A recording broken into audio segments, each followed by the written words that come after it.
Over the past 11 years, we've had many new people join our family, and with us now is our new travel correspondent. It's Jillian. Please give her a round of applause. Hello, Jillian. How are you? Good. How are you? Good. So I discovered you because you were doing these travel tips online, and I said, would you please come to the Donna Drake Show, Live It Up, and help us celebrate life by living it up. And where did you travel to recently?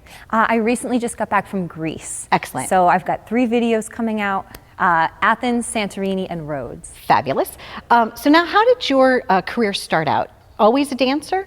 An actor and a dancer. I grew up doing theater, and then I came to New York to pursue that career. So I still work professionally as an actor, dancer, on-camera host, radio host, and I also teach dance and theater and after-school programs. Now, where you grew up, it was kind of a small town. One stoplight Cowtown, Blackstone, Massachusetts. So do you still go back home to visit that small town? Yeah, a lot of my family's there, so I visit a lot. And what was your favorite childhood memory? Ooh. When I was younger, I used to go to this performing arts school, Franklin School for the Performing Arts, and every year we would tour Europe and perform across Italy and Austria, and that was amazing because it was with my best friends and doing things that I love to do. And that's how you probably got the travel bug to begin with. Probably that, and my father travels a lot, so we used to take father-daughter trips a lot too growing up. Oh, that's really sweet. Yeah. Wow, I love that. So recently you went to Greece with your husband. Yes. And what was a favorite memory there? The first time I saw the caldera in Santorini, we just walked out of the hotel and I wanted to cry because it was the most beautiful thing I've ever seen in my life. Well, we are looking forward to all of your travel tips. So it's 10 minutes or less, right? That's right. Okay, now let's take a look at Greece. Guess who? Yamas. Kalimera. I'm Jillian Lawton. And this is 10-Minute Travel Tips.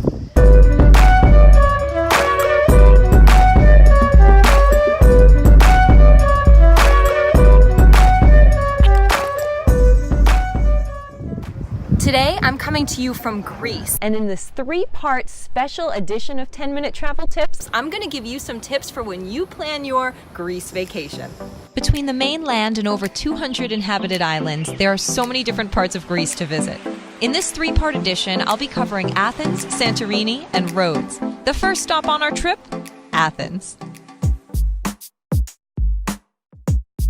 Figure out how many days you're able to go on vacation. If you want to visit multiple parts of Greece, I would recommend at least 11 nights, which is what I did. Make sure to look into ferry and flight schedules between Athens and the islands to coordinate your visit. If you plan to spend your time on just one of the islands, plan on 1 week. If you're only going to Athens, I'd recommend 2 to 5 nights. Also, make sure to pack an adapter for outlets. Download the Google Translate app to learn a few helpful phrases, and be sure to download maps of your destinations from Google Maps offline so you can roam data-free. We booked all our hotel rooms through Hotels.com. They provide competitive rates, and the 11th night is free. Be sure to book through their app for their secret prices. For a major city, Athens is relatively inexpensive as far as hotels are concerned. I'd recommend getting a more inexpensive hotel in Athens and splurge when you get to the islands. More importantly, try to find something within a 20-minute walk of the Acropolis. That way, you'll be able to walk to most of the sightseeing you'll want to do and all the markets and shopping. My hotel choice? The Royal Olympic.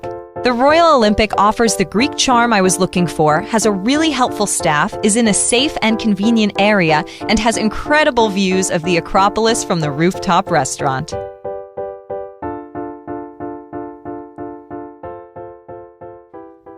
Mostly constructed during the 5th century BC, the Acropolis of Athens is home to ancient, notable buildings, the most famous being the Parthenon.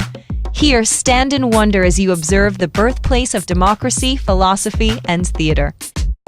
Also, consider the strength of the architecture that has endured thousands of years of wear, including wars, fires, and earthquakes. The Acropolis Museum is nearby and holds all the found artifacts, as well as an excavated ancient Athenian neighborhood beneath the museum.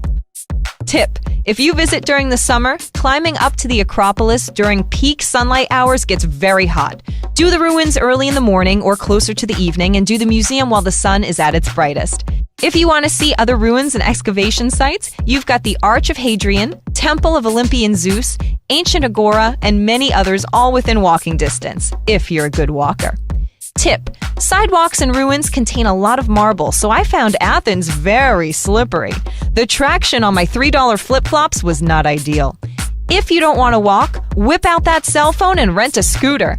Pick one up on the side of the street and leave it wherever you want. Payment is completely controlled by an app on your phone.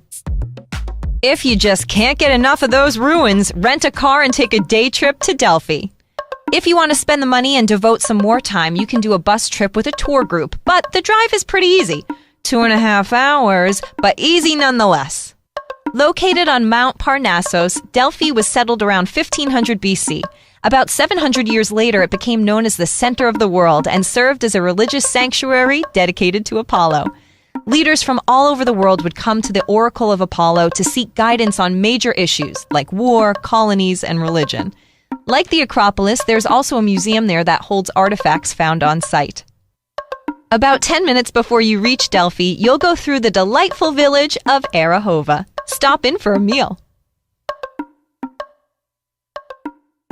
One thing I was most excited for about this trip was the food. Here's a list of Greek food you should try.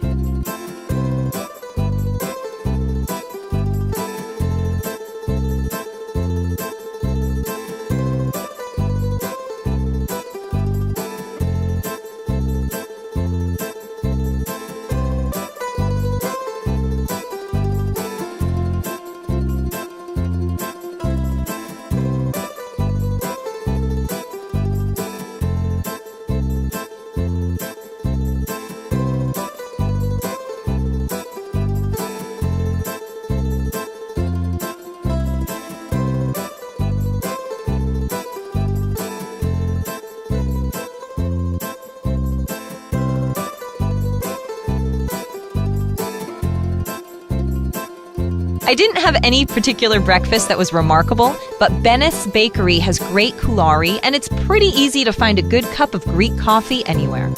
Street food was almost always better than restaurant food, but if you like a little ambiance and are looking for a restaurant, here are my top 3 choices. For a traditional feel and live music, Climateria Taverna. Overall, tavernas will often have an authentic feel. For really interesting cuisine, Mavro Provato, which translates to the Black Sheep. For romance and the most beautiful panoramic views in Athens, Orizontes. It sits high on a hill, also known as Mount Lykabitos, and from the streets of Athens looks as if it might be another magical set of ancient ruins. Take a cab to get most of the way up. Tip: cabs in Athens are reasonable and you can use your Uber app. It just won't give you the price beforehand. But between midnight and 5 a.m., prices double. Anyway, when you get out of the cab, you take an elevator up to the restaurant. There's also a cool old church up there and multiple spots to overlook Athens, even if you're not eating at the restaurant. There are stairs you can take back down the street, a much more romantic journey than the elevator. Lastly, if you want one of the most whimsical dining experiences of your life, check out Little Kook, which is a fairy tale-inspired cafe. They change their decor to a different theme every few months. I lucked out and entered just in time for Mary Poppins. Their desserts were a bit extreme for me, not a sentence I ever thought I'd say, but there's some ice cream outside if you just want to pass by and transport yourself back to childhood. I should also note, there is ice cream and gelato everywhere in Athens. Sweet tooth satisfied.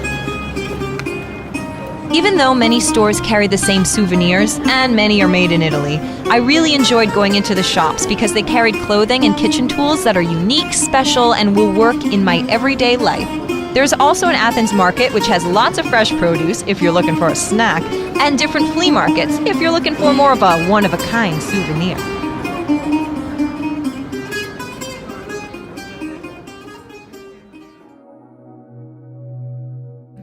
What a joy to see a Greek tragedy performance in its native language. Make sure you catch Oedipus Rex.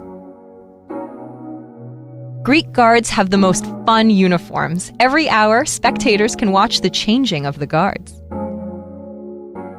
Athens has made it a priority to showcase a unique glimpse into antiquity amongst a modern metropolis.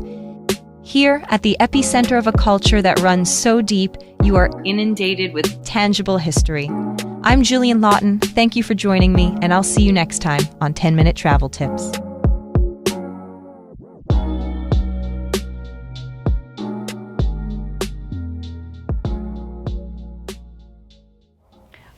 Europa. So when I won the Goddess Artemis Award, I absolutely loved going to Mykonos, but I've never been to Rhodes. So thank you so much for taking us there, and we look forward to all of your journeys. Absolutely. Thank you so much, Donna. Okay, stay tuned for more. We're living it up right here.